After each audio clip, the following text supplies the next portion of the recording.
Hi hello welcome to first return channel. இந்த வீடியோவில் ஒரு முக்கியமான டாபிக் பற்றி தான் பார்க்க போகிறோம். அது என்னன்னு பார்த்தோம் அப்படின்னா, ஒரு நம்ப முடியாத ஒரு உண்மையான விஷயத்தை பற்றி நம்ம தெரிஞ்சுக்க போகிறோம். அது என்னன்னு பார்த்தோம் அப்படின்னா, நம்ம நிறைய டெம்பிள்ஸ் பார்த்துருப்போம். எக்ஸாம்பிளுக்கு வந்துட்டு ஒரு மலையில் கட்டின டெம்பிள்ஸ், ஒரு குகையில் கட்டுறது, இந்த மாதிரி வந்து டிஃப்ரெண்ட் டெம்பிள்ஸ்லாம் பார்த்துருப்போம். பட் இந்த வீடியோவில் ஒரு கடலுக்குள்ளே இருக்கக்கூடிய ஒரு சிவன் டெம்பிள் பற்றி தான் பார்க்க போகிறோம்.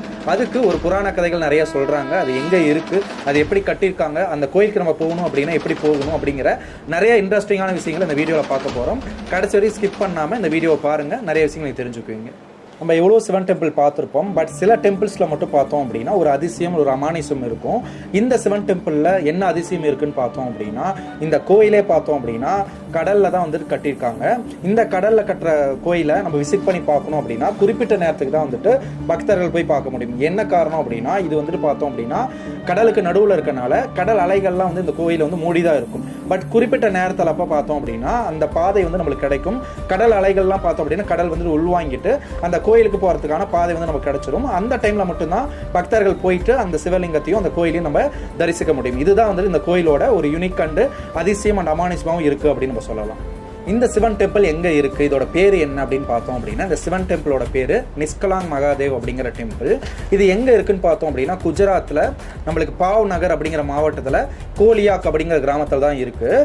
இந்த கோயில் வந்து பார்த்தோம் அப்படின்னா கடற்கரையிலேருந்து 1.5 கிலோமீட்டர் தொலைவில் தான் வந்து இருக்குது. இது வந்துட்டு கடலுக்கு அடியில் தான் இருக்குது. இது எப்பயுமே இந்த கோயில் பார்த்தோம் அப்படின்னா கடலை மூடி தான் இருக்கும். கொஞ்ச நேரம் கழிச்சு தான் வந்துட்டு அதுக்கான கோயிலுக்கு போகிறதுக்கான பாதை கிடைக்கும் அப்படின்னு சொல்லலாம். பட் இந்த கோயிலில் என்ன அதிசயம் இருக்குது அப்படின்னு பார்த்தோம் அப்படின்னா, பொதுவாக வந்து நம்ம நிறைய கோயில்கள் பார்த்துருப்போம். அது மலைகள் இருக்கும், கடற்கரை ஓரத்தில் பார்க்கலாம், இல்லை குன்றுகளில், இல்லை குகைகள்லன்னு சொல்லிட்டு நம்ம நிறைய கோயில் பார்த்துருப்போம். பட் கடலுக்கு அடியில் கட்டின கோயில் அப்படின்னா இந்த கோயில் தான். பட் இந்த கோயிலில் என்னெல்லாம் அதிசயம் இருக்குது, எப்படி இந்த கோயிலுக்கு பார்க்க முடியும், அதே நேரத்தில் இதோட ஹிஸ்டாரிக்கல் புராண கதைகள் வந்து என்ன சொல்கிறாங்க அப்படிங்கிறத நம்ம அடுத்து பார்ப்போம். இந்த மர்மமான கோயிலை யார் கட்டியிருப்பாங்க அப்படின்னு பார்த்தோம் அப்படின்னா, இதுக்கான ஒரு ஹிஸ்ட்ரி சொல்கிறாங்க. இந்த கோயிலை கட்டினதே பாண்டவர்கள் தான் அப்படின்னு சொல்கிறாங்க. நம்மளுக்கு பாண்டவர்னா உங்களுக்கே தெரியும், அதை மகாபாரத புராணத்தில் நம்ம படிச்சிருக்கோம் இல்லையா, அந்த பாண்டவர்கள் தான். அவங்க ஏன் இந்த கோயிலை கட்டுறாங்க அப்படின்னா அதுக்கு ஒரு ஹிஸ்ட்ரி இருக்குது. இப்போ பாண்டவர்கள் பார்த்தோம் அப்படின்னா போரில் வந்து கௌரவர்களை கொண்டுட்டாங்க. அவங்க யாருன்னா அவங்களோட ரிலேட்டிவ்ஸ் தான். அவங்களையே கொண்டனால வந்துட்டு உங்களுக்கு பிரம்மகத்தி தோஷம் வந்துடுது. அப்போ அந்த பாண்டவர்கள் என்ன பண்ணுறாங்க அப்படின்னா கிருஷ்ணரை போய் கேட்குறாங்க, இது என்ன பண்ணுறது, இந்த பிரம்மகத்தி தோஷம் வந்து எப்படி வெளியே வருதுன்னு சொல்கிறாங்க. இப்போ கிருஷ்ணர் வந்து ஒரு ஐடியா கொடுக்குறாரு. என்ன சொல்றாரு அப்படின்னா, ஒரு கொடியும் வந்து பசுவும் வந்து வாங்கிக்கோங்க, எங்க போனாலும் அதை கொண்டு போங்க அப்படின்னு சொல்றாங்க.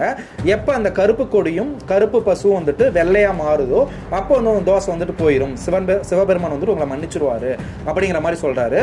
பாண்டவர்களும் வந்துட்டு அவங்க போகக்கூடிய எல்லா இடத்துக்கும் வந்துட்டு இந்த கொடியும் பசுவும் கொண்டு போறாங்க. பட் எப்பயுமே வந்து பார்த்தோம் அப்படின்னா அது கருப்பாவே மாறல. அப்ப வந்து பார்த்தோம் அப்படின்னா குஜராத்ல இருக்கக்கூடிய அந்த கோலியா கிராமத்துக்கு அவங்க போறாங்க. அந்த கடற்கரைக்கு போன பிறகு அவங்க வச்சிருக்கக்கூடிய கொடியும் பசுவும் வந்துட்டு வெள்ளையா மாறிச்சுன்னு சொல்றாங்க. அதுக்கப்புறம் கிருஷ்ணன் என்ன சொல்லியிருக்காரு அப்படின்னா, அது வெள்ளையா மாறின பிறகு சிவபெருமானை நோக்கி நீங்க தவம் செய்யுங்க அப்படின்னு சொல்றாரு. இவங்களும் என்ன பண்றாங்க அப்படின்னா அந்த பாண்டவர்கள் வந்துட்டு தவம் செய்யறாங்க. தவம் செஞ்ச பிறகு சிவபெருமானே வந்துட்டு சிவலிங்கத்துல தோற்றம் அளிக்கிறாரு. அதனால 5 பேத்துக்குமே தோற்றம் அளிச்சனால இந்த கோயில்ல 5 லிங்கம் வந்துட்டு உள்ள இருக்கும். இந்த ஹிஸ்டரி தான் வந்துட்டு நம்ம அந்த கோயில் வந்துட்டு கட்டுறதுக்கான ஒரு ஹிஸ்டரியா வந்துட்டு சொல்றாங்க. இந்த கோயிலுக்கு நீங்களும் விசிட் பண்ணணும்னு நினச்சிங்க அப்படின்னா எல்லா டைமே அந்த கோயிலுக்குள்ளே போக முடியாது. இந்த கோயிலுக்கு பார்த்தோம் அப்படின்னா மதியத்துலேருந்து நைட்டு வரைக்கும் பார்த்தோம் அப்படின்னா நீங்கள் வந்துட்டு அந்த கோயிலுக்குள்ளே போகிறதுக்கான பாதை வந்து இருக்கும். நைட்டு வந்துட்டு ஒரு 8 மணி 10 மணிக்கு மேலே பார்த்தோம் அப்படின்னா அலைகள்லாம் மூடி அந்த கோயில் வந்து உள்ளே போயிடும். உள்ளே போன பிறகு ஒரு சில தூணையும் அந்த கொடியும் தான் நம்ம பார்க்க முடியும், அந்த கோயில் நம்மளால் பார்க்க முடியாது. இதுதான் வந்துட்டு இந்த கோயிலோட அதிசயமாக மர்மமாகவும் இருக்குது. பட் எப்படி வந்து ஒரு குறிப்பிட்ட நேரத்தில் அந்த கோயிலுக்கான பாதை ஓப்பன் ஆகி க்ளோஸ் ஆகுது அப்படிங்கிறது யாராலையுமே இன்ன வரைக்கும் கண்டுபிடிக்க முடியல. மற்றபடி இந்த கோயில் வந்துட்டு எப்பெல்லாம் விசேஷமா இருக்குன்னு பார்த்தோம் அப்படின்னா அமாவாசை பௌர்ணமி டைம் பார்த்தோம் அப்படின்னா ரொம்ப விசேஷமா இருக்கும். பட் இந்த டைம்ல பார்த்தோம்னா அலைகள் வந்து ரொம்ப அதிகமாகவே இருக்கும். பட் பக்தர்கள் அந்த கோயிலுக்குள்ள போகணும்னு நினைச்சோம் அப்படின்னா கொஞ்சம் நேரம் வெயிட் பண்ணி தான் வந்துட்டு போற மாதிரி இருக்கும். பட் எல்லா மந்த்தும் ஸ்பெஷல் கிடையாது.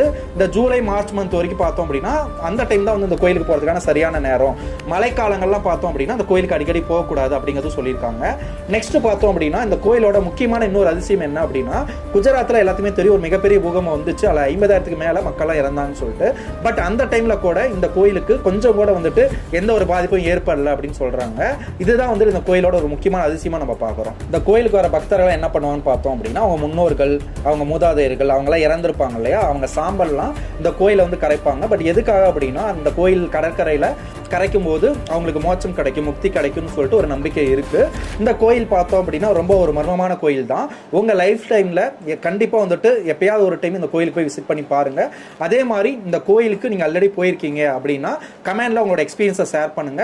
கண்டிப்பா நானும் ஒரு நாள் அந்த கோயிலுக்கு போறேன். இதே மாதிரி அமானுஷ்யமான கோயில்கள் பத்தியும் ஒரு இன்ட்ரெஸ்டிங் ஃபேக்ட்ஸ் பத்தி தெரிஞ்சுக்கணும் அப்படின்னா நம்மளோட FST Trends சேனலை சப்ஸ்கிரைப் பண்ணிக்கோங்க. இந்த வீடியோ உங்களுக்கு பிடிச்சிருந்துச்சு அப்படின்னா உங்க ஃப்ரெண்ட்ஸ் அண்ட் ரிலேட்டிவ்ஸ்க்கு ஷேர் பண்ணுங்க.